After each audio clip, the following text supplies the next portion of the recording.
Capítulo tercero. Aquella tarde hablaron la regenta y el magistral en el paseo. El arcipreste procuró que se encontraran y por su confianza con la regenta facilitó la entrevista.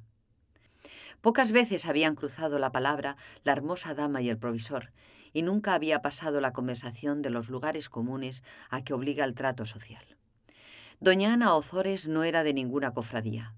Pagaba una cuota mensual en las escuelas dominicales, pero no asistía a las lecciones ni a las conferencias.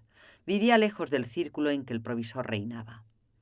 Este visitaba poco a las personas que no podían o no querían servirle en sus planes de propaganda. Cuando el señor don Víctor Quintanar era regente de Vetusta, el magistral le visitaba en todas las solemnidades en que exigían este acto de cortesía las costumbres del pueblo. Estas visitas las pagaba con la exactitud que usaba en estos asuntos el señor Quintanar, el más cumplido caballero de la ciudad, después de Bermúdez. Los cumplimientos del magistral fueron escaseando, sin saber por qué, cuando se jubiló don Víctor, y por fin cesaron las visitas. Don Víctor y don Fermín se hablaban algunas veces en la calle, en el espolón, se saludaban siempre con la mayor amabilidad, se estimaban mutuamente. Las calumnias con que la maledicencia perseguía a De Pas tenían un aislador en don Víctor, por su conducto no se propagaban, y aún tomaba a su cargo deshacer su perniciosa influencia. Doña Ana jamás había hablado a solas con el magistral y después que cesaron las visitas apenas volvió a verle de cerca. A lo menos ella no lo recordaba. Don Cayetano, que sabía esto, hizo un simulacro de presentación diplomática en el tono jocoserio que nunca abandonaba. Ellos, la regenta y el magistral, habían hablado poco. Todo casi se lo había dicho Ripamilán y lo demás visitación, que acompañaba a la de Quintanar. Doña Ana volvió pronto a su casa. Se recogió temprano aquella noche. De la breve conversación de la tarde no recordaba más que esto, que al día siguiente, después del coro, el magistral la esperaba en su capilla. Le había indicado, aunque por medio de indirectas, que convenía al mudar de confesor hacer confesión general. Había hablado con mucha afabilidad, con voz meliflua, pero poco, con cierto tono frío y algo distraído al parecer. No le había visto los ojos, no le había visto más que los párpados cargados de carne blanca. Debajo de las pestañas asomaba un brillo singular. Cerca del lecho, arrodillada, rezó algunos minutos la regenta. Después se sentó en una mecedora junto a su tocador, en el gabinete, lejos del lecho, por no caer en la tentación de acostarse, y leyó un cuarto de hora un libro devoto en que se trataba del sacramento de la penitencia en preguntas y respuestas. No daba vuelta a las hojas, dejó de leer. Su mirada estaba fija en unas palabras que decían: si comió carne. Mentalmente y como por máquina repetía estas tres voces que para ella habían perdido todo significado. Las repetía como si fueran de un idioma desconocido. Después, saliendo de no sabía qué pozo negro, su pensamiento atendió a lo que leía. Dejó el libro sobre el tocador y cruzó las manos sobre las rodillas. Su abundante cabellera, de un castaño no muy oscuro, caía en ondas sobre la espalda y llegaba hasta el asiento de la mecedora. Por delante le cubría el regazo. Entre los dedos cruzados se habían enredado algunos cabellos. Sintió un escalofrío y se sorprendió con los dientes apretados hasta causarle un dolor sordo. Pasó una mano por la frente, se tomó el pulso y después se puso los dedos de ambas manos delante de los ojos. Era aquella su manera de experimentar si se le iba o no la vista. Quedó tranquila, no era nada. Lo mejor sería no pensar en ello. Confesión general. Sí, esto había dado a entender a aquel señor sacerdote. Aquel libro no servía para tanto. Mejor era acostarse. El examen de conciencia de sus pecados de la temporada lo tenía hecho desde la víspera. El examen para aquella confesión general podía hacerlo acostada. Entró en la alcoba. Era grande, de altos artesones estucada. La separaba del tocador un intercolumnio con elegantes colgaduras de satín granate. La regenta dormía en una vulgarísima cama de matrimonio dorada con pabellón blanco. Sobre la alfombra, a los pies del lecho, había una piel de tigre auténtica. No había más imágenes santas que un crucifijo de marfil colgando sobre la cabecera. Inclinándose hacia el lecho, parecía mirar a través del tul del pabellón blanco. Obdulia, a fuerza de indiscreción, había conseguido varias veces entrar allí. ¡Qué mujer estanita! Era limpia, no se podía negar, limpia como el armiño. Esto al fin era un mérito y una pulla para muchas damas vetustenses. Pero añadía Obdulia, fuera de la limpieza y del orden, nada que revele a la mujer elegante. ¿La piel de tigre tiene un caché? Qué sé yo. Me parece un capricho caro y extravagante, poco femenino al cabo. La cama es un horror. Muy buena para la alcaldesa de Palomares. Una cama de matrimonio. ¿Y qué cama? Una grosería. ¿Y lo demás? Nada. Allí no hay sexo. Aparte del orden, parece un cuarto de un estudiante. Ni un objeto de arte. Ni un mal bibeló. Nada de lo que piden el confort y el buen gusto. La alcoba es la mujer como el estilo es el hombre. Dime cómo duermes y te diré quién eres. ¿Y la devoción? Allí la piedad está representada por un Cristo vulgar, colocado de una manera contraria a las conveniencias. Lástima, concluía Obdulia sin sentir lástima, que un bijú tan precioso se guarde en tan miserable joyero. Ah, debía confesar que el juego de cama era digno de una princesa. ¡Qué sábanas! ¡Qué almohadones! Ella había pasado la mano por todo aquello. ¡Qué suavidad! El satín de aquel cuerpecito de regalo no sentiría asperezas en el roce de aquellas sábanas. Obdulia admiraba sinceramente las formas y el cutis de Ana, y allá en el fondo del corazón le envidiaba la piel de tigre. En Vetusta no había tigres. La viuda no podía exigir a sus amantes esta prueba de cariño. Ella tenía a los pies de la cama la caza del león, pero estampada en tapiz miserable. Ana corrió con mucho cuidado las colgaduras granate, como si alguien pudiera verla desde el tocador. Dejó caer con negligencia su bata azul con encajes crema y apareció blanca toda, como se la figuraba don Saturno poco antes de dormirse, pero mucho más hermosa que Bermúdez podía representársela. Después de abandonar todas las prendas que no habían de acompañarla en el lecho, quedó sobre la piel de tigre, hundiendo los pies desnudos, pequeños y rollizos, en la espesura de las manchas pardas. Un brazo desnudo se apoyaba en la cabeza algo inclinada, y el otro pendía a lo largo del cuerpo, siguiendo la curva graciosa de la robusta cadera. Parecía una impúdica modelo olvidada de sí misma en una postura académica impuesta por el artista. Jamás el arcipreste ni confesor alguno había prohibido a la regenta esta voluptuosidad de distender a sus solas los entumecidos miembros y sentir el contacto del aire fresco por todo el cuerpo a la hora de acostarse. Nunca había creído ella que tal abandono fuese materia de confesión. Abrió el lecho. Sin mover los pies, dejóse caer de bruces sobre aquella blandura suave con los brazos tendidos. Apoyaba la mejilla en la sábana y tenía los ojos muy abiertos. La deleitaba aquel placer del tacto que corría desde la cintura a las sienes. Confesión general, estaba pensando. Eso es la historia de toda la vida. Una lágrima asomó a sus ojos, que eran garzos, y corrió hasta mojar la sábana. Se acordó de que no había conocido a su madre. Tal vez de esta desgracia nacían sus mayores pecados. Ni madre ni hijos. Esta costumbre de acariciar la sábana con la mejilla la había conservado desde la niñez. Una mujer seca, delgada, fría, ceremoniosa, la obligaba a acostarse todas las noches antes de tener sueño. Apagaba la luz y se iba. Anita lloraba sobre la almohada, después saltaba del lecho. Pero no se atrevía a andar en la oscuridad y pegada a la cama seguía llorando, tendida así, de bruces, como ahora, acariciando con el rostro la sábana que mojaba con lágrimas también. Aquella blandura de los colchones era todo lo maternal con que ella podía contar. No había más suavidad para la pobre niña. Entonces debía de tener, según sus vagos recuerdos, 4 años. 23 habían pasado, y aquel dolor aún la enternecía. Después, casi siempre, había tenido grandes contrariedades en la vida, pero ya despreciaba su memoria. Una porción de necios se habían conjurado contra ella. Todo aquello le repugnaba recordarlo, Pero su pena de niña, la injusticia de acostarla sin sueño, sin cuentos, sin caricias, sin luz, la sublevaba todavía y le inspiraba una dulcísima lástima de sí misma. Como aquel a quien antes de descansar en su lecho el tiempo que necesita, obligan a levantarse, siente sensación extraña que podría llamarse nostalgia de blandura y del calor de su sueño. Así, con parecida sensación, había Ana sentido toda su vida nostalgia del regazo de su madre. Nunca habían oprimido su cabeza de niña contra un seno blando y caliente.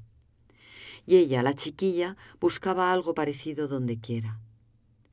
Recordaba vagamente un perro negro de lanas, noble y hermoso. Debía de ser un Terranova. ¿Qué habría sido de él? El perro se tendía al sol con la cabeza entre las patas y ella se acostaba a su lado y apoyaba la mejilla sobre el lomo rizado, ocultando casi todo el rostro en la lana suave y caliente. En los prados se arrojaba de espaldas o de bruces sobre los montones de hierba segada. Como nadie la consolaba al dormirse llorando, acababa por buscar consuelo en sí misma, contándose cuentos llenos de luz y de caricias. Era el caso que ella tenía una mamá que le daba todo lo que quería, que la apretaba contra su pecho y que la dormía cantando cerca de su oído. Sábado, sábado, morena, cayó el pajarillo en trena con grillos y con cadena. Y esto otro. Estaba la pájara pinta a la sombra de un verde limón. Estos cantares los oía en una plaza grande a las mujeres del pueblo que arrullaban a sus hijuelos. Y así se dormía ella también, figurándose que era la almohada el seno de su madre soñada, y que realmente oía aquellas canciones que sonaban dentro de su cerebro.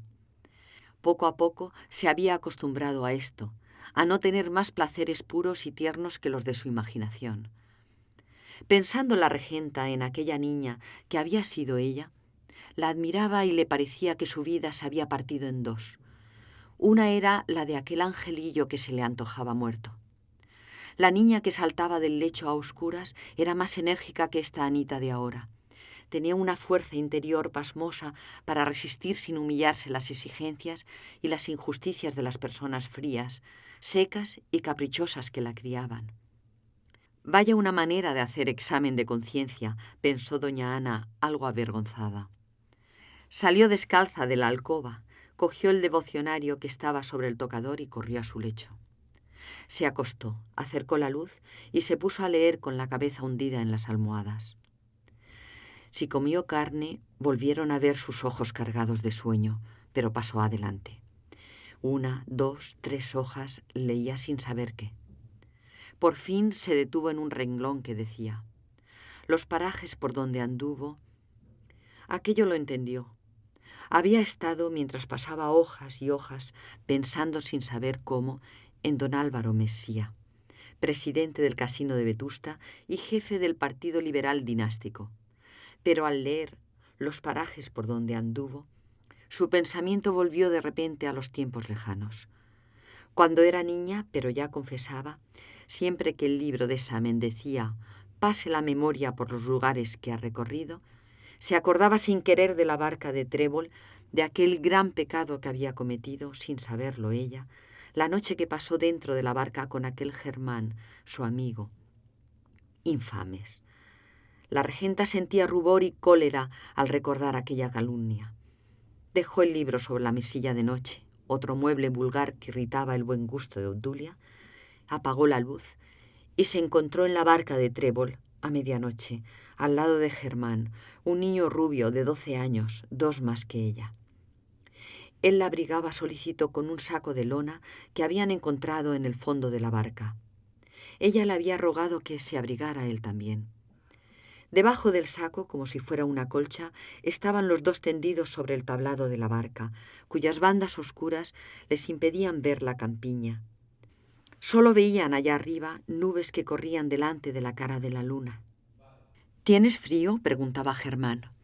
Y Ana respondía con los ojos muy abiertos, fijos en la luna que corría detrás de las nubes. No. ¿Tienes miedo? Somos marido y mujer, decía él. Yo soy una mamá. y oía debajo de su cabeza un rumor dulce que la arrullaba como para adormecerla. Era el rumor de la corriente. Se habían contado muchos cuentos. Él había contado además su historia. Tenía papá en Colondres y mamá también. ¿Cómo era una mamá? Germán lo explicaba como podía. ¿Dan muchos besos las mamás? Sí. ¿Y cantan? Sí. Yo tengo una hermanita que le cantan. Yo ya soy grande. Y yo soy una mamá. Después venía la historia de ella. Vivía en Loreto, una aldea algo lejos de la ría por aquel lado, pero tocando con el mar por allá arriba, por el Arenal. Vivía con una señora, se llamaba Aya, y doña Camila. No la quería. Aquella señora Aya tenía criados y criadas, y un señor que venía de noche y le daba besos a doña Camila, que le pegaba y decía: «Delante de ella no, que es muy maliciosa». Le decían que tenía un papá que la quería mucho, y era el que mandaba los vestidos y el dinero y todo. Pero él no podía venir, porque estaba matando moros. La castigaban mucho, pero no la pegaban. Eran encierros, ayunos y el castigo peor, el de acostarse temprano. Se escapaba por la puerta del jardín y corría llorando hacia el mar. Quería meterse en un barco y navegar hasta la tierra de moros y buscar a su papá. Algún marinero la encontraba llorando y la acariciaba. Ella le proponía el viaje. El marinero se reía, le decía que sí, la cogía en los brazos, pero el pícaro la llevaba a casa del aya y la volvían al encierro. Una tarde se había escapado por otro camino, pero no encontraba el mar. Había pasado junto a un molino. Un perro le había cerrado el paso al atravesar el puente de la acequia, hecho con un tronco hueco de castaño. Ana se había echado sobre el tronco porque se mareaba viendo el agua blanca que ladraba debajo como el perro enfrente de ella. El perro había pasado por encima de Anita, no había querido morderla. Ella entonces, desde la otra orilla, le llamó y le dijo: «Chito, toma, ahí tienes eso». Era su merienda que llevaba en el bolsillo, un poco de pan con manteca mojado en lágrimas. Casi siempre comía el pan de la merienda salado por las lágrimas. Cuando estaba sola lloraba de pena, pero delante del aya, de los criados y del hombre lloraba de rabia. Había encontrado después del molino un bosque y lo había cruzado corriendo, cantando, y eso que tenía aún los ojos llenos de llanto, pero cantaba de miedo. Al salir del bosque había visto un prado de hierba muy verde y muy alta. «Y allí estaba yo, ¿verdad?», gritó Germán. «Es verdad. Y te dije si querías embarcarte en la barca de Trébol, que el barquero había sido mi criado, y yo era de Colondres, que está al otro lado de la ría. Es verdad». La regenta recordaba todo esto como va escrito, incluso el diálogo, pero creía que, en rigor, de lo que se acordaba no era de las palabras mismas, sino de posterior recuerdo en que la niña había animado y puesto en forma de novela los sucesos de aquella noche. Después se habían dormido. Ya era de día cuando los despertó una voz que gritaba desde la orilla de Colondres. Era el barquero que veía su barca en un islote que dejaba el agua en medio de la ría al bajar la marea. El barquero lo riñó mucho. A ella la condujo a Loreto un hijo de aquel hombre, pero en el camino los halló un criado del aya. Andaban buscándola por todo el mundo. Creían que se había caído al mar. Doña Camila estaba enferma del susto, en cama. El hombre que besaba al aya cogió a Anita por un brazo y se lo apretó hasta arrancarle sangre, pero ella no lloró. Le preguntaron dónde había pasado la noche y no quiso contestar por temor de que castigaran a Germán si se sabía. La encerraron, no le dieron de comer aquel día, pero no declaró nada. A la mañana siguiente, el aya hizo llamar al barquero de Trébol. Según aquel hombre, los niños se habían concertado para pasar juntos una noche en la barca. ¿Quién lo diría? Ana confesó al cabo que habían dormido juntos, pero que había sido sin querer. Su propósito había sido hacerse dueños de la barca una noche, aunque los riñeran en casa, pasar de orilla a orilla ellos solos, tirando por la cuerda, y después volverse él a Colondres y ella a Loreto. Pero el agua de la ría se había marchado. La barca tropezó en el fondo con las piedras en mitad del pasaje, y por más esfuerzos que habían hecho, no habían conseguido moverla. Y se habían acostado y se habían dormido.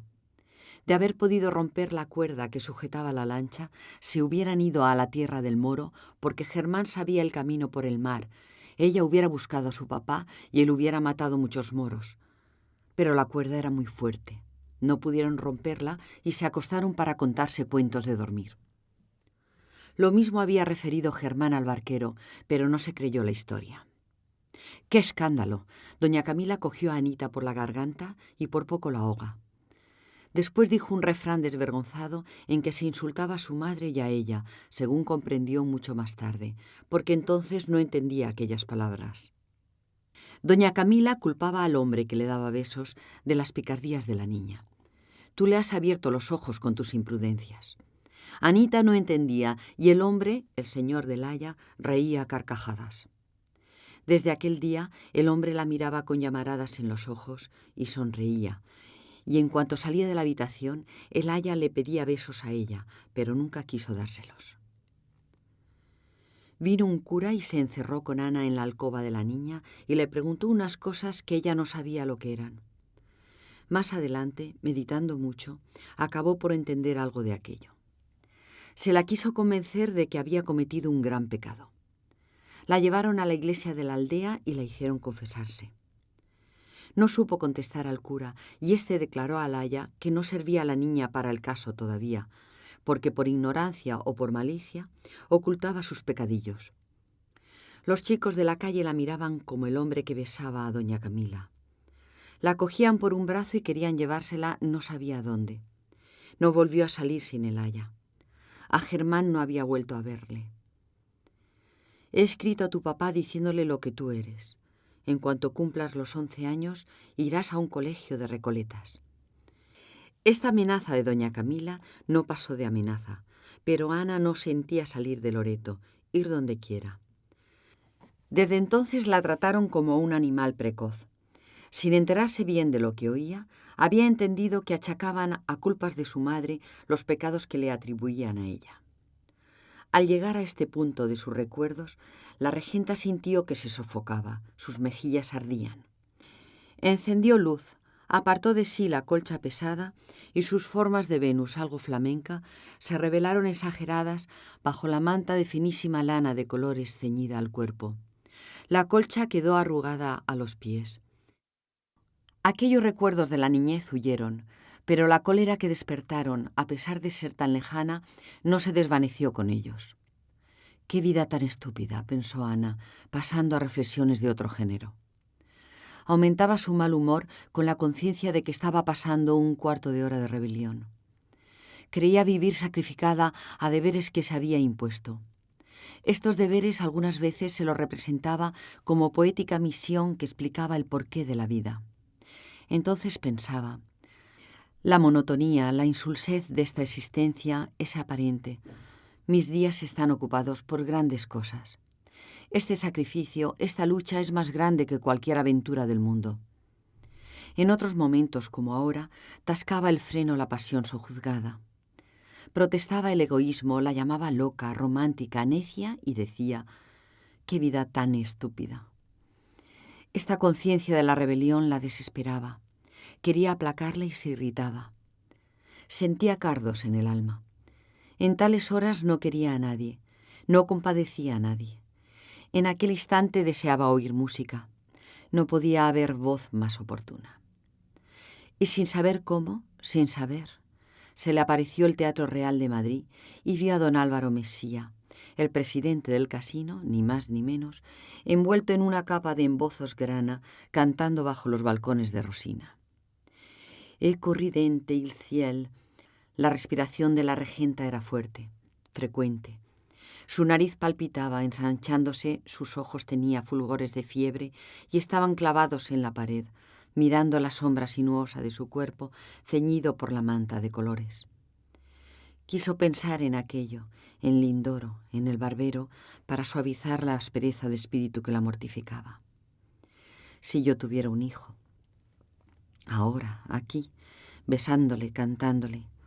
Huyó la vaga imagen del Rorro y otra vez se presentó el esbelto don Álvaro, pero de gabán blanco, entallado, saludándola como saludaba el rey Amadeo. Mesía, al saludar, humillaba los ojos cargados de amor ante los de ella imperiosos, imponentes. Sintió flojedad en el espíritu. La sequedad y tirantez que la mortificaban se fueron convirtiendo en tristeza y desconsuelo. Ya no era mala, ya sentía como ella quería sentir, y la idea de su sacrificio se le apareció de nuevo, pero grande ahora, sublime, como una corriente de ternura capaz de anegar el mundo. La imagen de don Álvaro también fue desvaneciéndose cual un cuadro disolvente. Ya no se veía más que el gabán blanco y detrás, como una filtración de luz, iban destacándose una bata escocesa a cuadros, un gorro verde de terciopelo y oro, con borla, un bigote y una perilla blancos, unas cejas grises muy espesas, y al fin, sobre un fondo negro, brilló entera la respetable y familiar figura de su don Víctor Quintanar, con un nimbo de luz en torno. Aquel era el sujeto del sacrificio, como diría don Cayetano. Ana Ozores depositó un casto beso en la frente del caballero. Y sintió vehementes deseos de verle, de besarle en realidad como al cuadro disolvente. Mala hora, sin duda, era aquella. Pero la casualidad vino a favorecer el anhelo de la casta esposa. Se tomó el pulso, se miró las manos, no veía bien los dedos, el pulso latía con violencia. En los párpados le estallaban estrellitas, como chispas de fuegos artificiales. Sí, estaba mala, iba a darle el ataque. Había que llamar. Cogió el cordón de la campanilla, llamó. Pasaron 2 minutos. ¿No oían? Nada. Volvió a empuñar el cordón, llamó. Oyó pasos precipitados. Al mismo tiempo que por una puerta de escape entraba Petra, su doncella, asustada, casi desnuda, se abrió la colgadura granate y apareció el cuadro disolvente, el hombre de la bata escocesa y el gorro verde, con una palmatoria en la mano. «¿Qué tienes, hija mía?», gritó don Víctor acercándose al lecho. Era el ataque, aunque no estaba segura de que viniese con todo el aparato nervioso de costumbre. Pero los síntomas, los de siempre, no veía. Le estallaban chispas de brasero en los párpados y en el cerebro. Se le enfriaban las manos y de pesadas no le parecían suyas.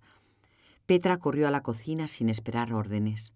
Ya sabía lo que se necesitaba: tila y azahar. Don Víctor se tranquilizó. Estaba acostumbrado al ataque de su querida esposa. Padecía la infeliz, pero no era nada. No pienses en ello, que ya sabes que es lo mejor. Sí, tienes razón. Acércate, háblame, siéntate aquí. Don Víctor se sentó sobre la cama y depositó un beso paternal en la frente de su señora esposa. Ella le apretó la cabeza contra su pecho y derramó algunas lágrimas. Notadas que fueron las cuales, por don Víctor, exclamó éste: «¿Ves? Ya lloras. Buena señal. La tormenta de nervios se deshace en agua. Está conjurado el ataque. Verás cómo no sigue». En efecto, Ana comenzó a sentirse mejor. Hablaron. Ella manifestó una ternura que él le agradeció en lo que valía. Volvió Petra con la tila. Don Víctor observó que la muchacha no había reparado el desorden de su traje, que no era traje, pues se componía de la camisa, un pañuelo de lana corto echado sobre los hombros y una falda que, mal atada al cuerpo, dejaba adivinar los encantos de la doncella, dado que fueron encantos que don Víctor no entraba en tales averiguaciones, por más que sin querer aventuró, para sus adentros, la hipótesis de que las carnes debían de ser muy blancas, toda vez que la chica era rubia azafranada. Con la tila y el azahar, Anita acabó de serenarse. Respiró con fuerza, sintió un bienestar que le llenó el alma de optimismo. Qué solícita era Petra, y su Víctor qué bueno. Y había sido hermoso, no cabía duda. Verdad era que sus 50 y tantos años parecían 60. Pero 60 años de una robustez envidiable. Su bigote blanco, su perilla blanca, sus cejas grises, le daban venerable y hasta heroico aspecto de brigadier y aún de general. No parecía un regente de audiencia jubilado, sino un ilustre caudillo en situación de cuartel. Petra, temblando de frío, con los brazos cruzados, unos blanquísimos brazos bien torneados, se retiró discretamente, pero se quedó en la sala contigua esperando órdenes. Ana se empeñó en que Quintanar, casi siempre le llamaba así, bebiese aquella poca tila que quedaba en la taza. Pero si don Víctor no creía en los nervios, si estaba sereno, muerto de sueño pero tranquilo. No importaba, era un capricho. No lo conocía él, pero se había asustado. «Que no, hija mía, que te juro que sí, que sí». Don Víctor tomó tila y acto continuo bostezó enérgicamente. «¿Tienes frío? ¿Frío yo?» Y pensó que dentro de 3 horas, antes de amanecer, saldría con gran sigilo por la puerta del parque, la huerta de los Ozores. Entonces sí que haría frío, sobre todo cuando llegaran al montico, él y su querido Frígilis, su Pílades cinegético, como le llamaba. Iban de caza, una caza prohibida a tales horas por la regenta. Anita no dejó a Víctor tan pronto como él quisiera. Estaba muy habladora su querida mujercita. Le recordó 1000 episodios de la vida conyugal, siempre tranquila y armoniosa. «¿No quisieras tener un hijo, Víctor?», preguntó la esposa, apoyando la cabeza en el pecho del marido. «Con 1000 amores», contestó el exregente, buscando en su corazón la fibra del amor paternal. No la encontró. Y para figurarse algo parecido, pensó en su reclamo de perdiz, escogidísimo regalo de Frígilis. «Si mi mujer supiera que solo puedo disponer de 2 horas y media de descanso, me dejaría volver a la cama». Pero la pobrecita lo ignoraba todo, debía ignorarlo. Más de media hora tardó la regenta en cansarse de aquella locuacidad nerviosa. Qué de proyectos, qué de horizontes de color de rosa. Y siempre, siempre juntos Víctor y ella, ¿verdad? «Sí, hijita mía, sí, pero debes descansar, te exaltas hablando. Tienes razón, siento una fatiga dulce. Voy a dormir». Él se inclinó para besarle la frente, pero ella, echándole los brazos al cuello y hacia atrás la cabeza, recibió en los labios el beso. Don Víctor se puso un poco encarnado, sintió hervir la sangre, pero no se atrevió. Además, antes de 3 horas debía estar camino del montico con la escopeta al hombro. Si se quedaba con su mujer, adiós cacería. Y Frígilis era inexorable en esta materia. Todo lo perdonaba menos faltar o llegar tarde a un madrugón por el estilo. «Sálvense los principios», pensó el cazador. «Buenas noches, tórtola mía», y se acordó de las que tenía en la pajarera. Y después de depositar otro beso, por propia iniciativa, en la frente de Ana, salió de la alcoba con la palmatoria en la diestra mano. Con la izquierda levantó el cortinaje granate. Volvióse, saludó a su esposa con una sonrisa y con majestuoso paso, no obstante calzar bordadas zapatillas, se restituyó a su habitación que estaba al otro extremo del caserón de los Ozores. Atravesó un gran salón que se llamaba el estrado. Anduvo por pasillos anchos y largos, llegó a una galería de cristales y allí vaciló un momento. Volvió pies atrás, desanduvo todos los pasillos y discretamente llamó a una puerta. Petra se presentó en el mismo desorden de antes. «¿Qué hay? ¿Se ha puesto peor?» «No es eso, muchacha», contestó don Víctor. «Qué desfachatez. ¿Aquella joven no consideraba que estaba casi desnuda?» Es que, por si Anselmo se duerme y no oye la señal de don Tomás, Frígilis, como es tan bruto Anselmo, quiero que tú me llames si oyes los 3 ladridos, ya sabes. Don Tomás... Sí, ya sé, descuide usted, señor.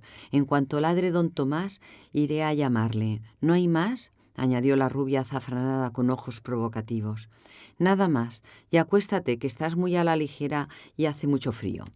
Ella fingió un rubor que estaba muy lejos de su ánimo y volvió la espalda no muy cubierta. Don Víctor levantó entonces los ojos y pudo apreciar que eran en efecto encantos los que no velaba bien aquella chica. Se cerró la puerta del cuarto de Petra y don Víctor emprendió de nuevo su majestuosa marcha por los pasillos. Pero antes de entrar en su cuarto se dijo: «Ea, ya que estoy levantado voy a dar un vistazo a mi gente». En un extremo de la galería de cristales había una puerta. La empujó suavemente y entró en la casa habitación de sus pájaros, que dormían el sueño de los justos.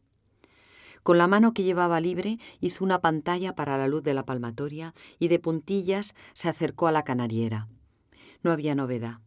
Su visita inoportuna no fue notada más que por 2 o 3 canarios, que movieron las alas estremeciéndose y ocultaron la cabeza entre la pluma.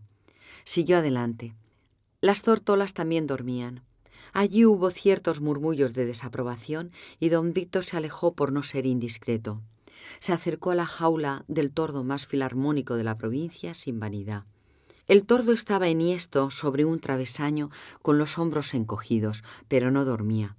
Sus ojos se fijaron de un modo impertinente en los de su amo y no quiso reconocerle. Toda la noche se hubiera estado el animalejo mira que te mirarás, con aire de desafío, sin bajar la mirada. Le conocía bien, era muy aragonés. ¿Y cómo se parecía a Ripamilán? Siguió adelante. Quiso ver la codorniz, pero la salvaje africana se daba de cabezadas, asustada, contra el techo de lienzo de su jaula chata y la dejó tranquilizarse. Ante el reclamo de perdiz quedó extasiado. Si algún pensamiento impuro manchara acaso su conciencia poco antes, la contemplación del reclamo, aquella obra maestra de la naturaleza, le devolvió toda la elevación de miras y grandeza de espíritu que convenía al primer ornitólogo y al cazador sin rival de Vetusta. Equilibrado el ánimo, volvió don Víctor al amor de las sábanas. En aquella estancia dormían años atrás, en la cama dorada de Anita, él y ella amantes esposos. Pero habían coincidido en una idea. A ella le molestaba a él con sus madrugones de cazador. A él le molestaba a ella porque le hacía sacrificarse y madrugar menos de lo que debía por no despertarla. Además, los pájaros estaban en una especie de destierro muy lejos del amo. Traerlos cerca, estando allí Anita, sería una crueldad. No la dejarían dormir la mañana. Pero él, con qué deleite hubiera saboreado el primer silbido del tordo, el arrullo voluptuoso de las tórtolas, el monótono ritmo de la codorniz, el chas, chas cacofónico dulce al cazador de la perdiz huraña. No se recuerda a quién, pero él piensa que Anita se atrevió a manifestar el deseo de una separación en cuanto al tálamo, coaptorum. Fue acogida con mal disimulado júbilo la proposición tímida y el matrimonio mejor avenido del mundo dividió el lecho. Ella se fue al otro extremo del caserón, que era caliente porque estaba al mediodía, y él se quedó en su alcoba. Pudo Anita dormir en adelante la mañana sin que nadie interrumpiera esta delicia, y pudo Quintanar levantarse con la aurora y recrear el oído con los cercanos conciertos matutinos de codornices, tordos, perdices, tórtolas y canarios. Si algo faltaba antes para la completa armonía de aquella pareja, ya estaba colmada su felicidad doméstica, por lo que toca a la concordia. Y a este propósito solía decir don Víctor, recordando su magistratura: la libertad de cada cual se extiende hasta el límite en que empieza la libertad de los demás. Por tener esto en cuenta, he sido siempre feliz en mi matrimonio. Quiso dormir el poco tiempo de que disponía para ello, pero no pudo. En cuanto se quedaba trasvolado, soñaba que oía los 3 ladridos de Frígilis. Cosa extraña. Otras veces no le sucedía esto. Dormía a pierna suelta y despertaba en el momento oportuno. Habría sido la tila. Volvió a encender luz. Cogió el único libro que tenía sobre la mesa de noche. Era un tomo de mucho bulto. Calderón de la Barca, decían unas letras doradas en el lomo. Leyó. Siempre había sido muy aficionado a representar comedias y le deleitaba especialmente el teatro del siglo XVII. Deliraba por las costumbres de aquel tiempo en que se sabía lo que era honor y mantenerlo. Según él, nadie como Calderón entendía en achaques del puntillo de honor, ni daba a nadie las estocadas que lavan reputaciones tan a tiempo, ni en el discreteo de lo que era amor, y no lo era, le llegaba autor alguno a la suela de los zapatos. En lo de tomar justa y sabrosa venganza los maridos ultrajados, el divino don Pedro había discurrido como nadie y sin quitar a el castigo sin venganza y otros portentos de Lope el mérito que tenían, don Víctor nada encontraba como el médico de su honra. Si mi mujer, decía a Frígilis, fuese capaz de caer en liviandad digna de castigo, lo cual es absurdo a un supuesto... Bien, pero suponiendo este absurdo, yo le doy una sangría suelta. Y hasta nombraba el albéitar a quien había de llamar y tapar los ojos con todo lo demás del argumento. Tampoco le parecía mal lo de prender fuego a la casa y vengar secretamente el supuesto adulterio de su mujer. Si llegara el caso, que claro que no llegaría, él no pensaba prorrumpir en preciosa tirada de versos, porque ni era poeta ni quería calentarse al calor de su casa incendiada. Pero en todo lo demás había de ser, dado el caso, no menos riguroso que tales y otros caballeros parecidos de aquella España de mejores días. Frígilis opinaba que todo aquello estaba bien en las comedias, pero que en el mundo un marido no está para divertir al público con emociones fuertes, y lo que debe hacer en tan apurada situación es perseguir al seductor ante los tribunales y procurar que su mujer vaya a un convento.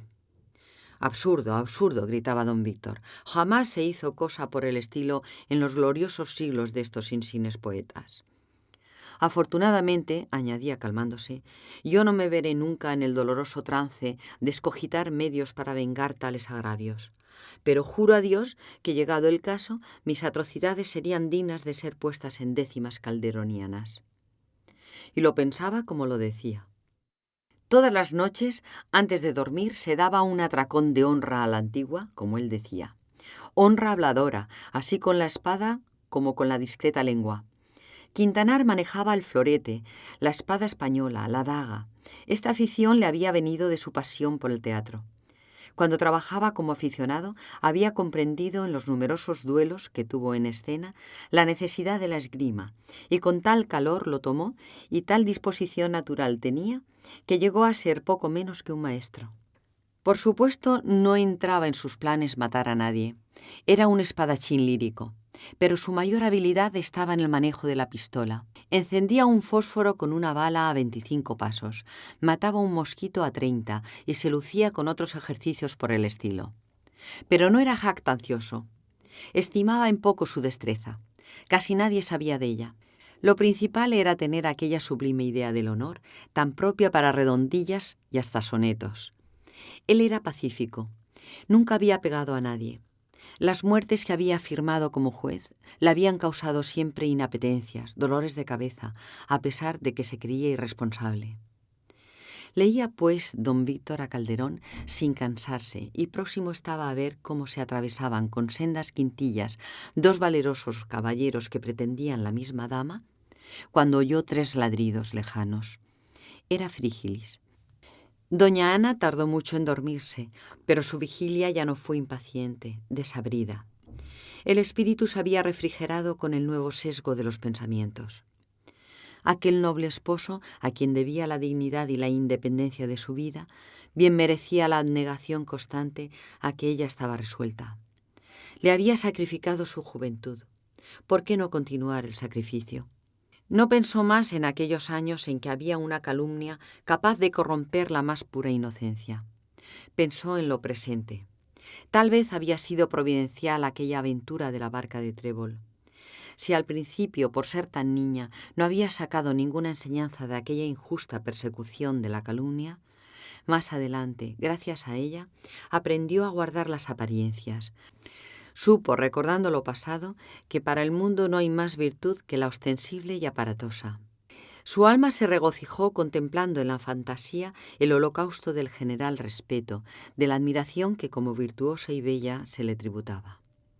En Vetusta, decir la regenta era decir la perfecta casada. Ya no veía a Anita la estúpida existencia de antes. Recordaba que la llamaban madre de los pobres. Sin ser beata, las más ardientes fanáticas la consideraban buena católica. Los más atrevidos tenorios, famosos por sus temeridades, bajaban ante ella los ojos y su hermosura se adoraba en silencio.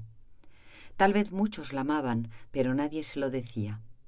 Aquel mismo don Álvaro, que tenía fama de atreverse a todo y conseguirlo todo, la quería, la adoraba sin duda alguna, estaba segura. Más de 2 años hacía que ella lo había conocido, pero él no había hablado más que con los ojos, donde Ana fingía no adivinar una pasión que era un crimen.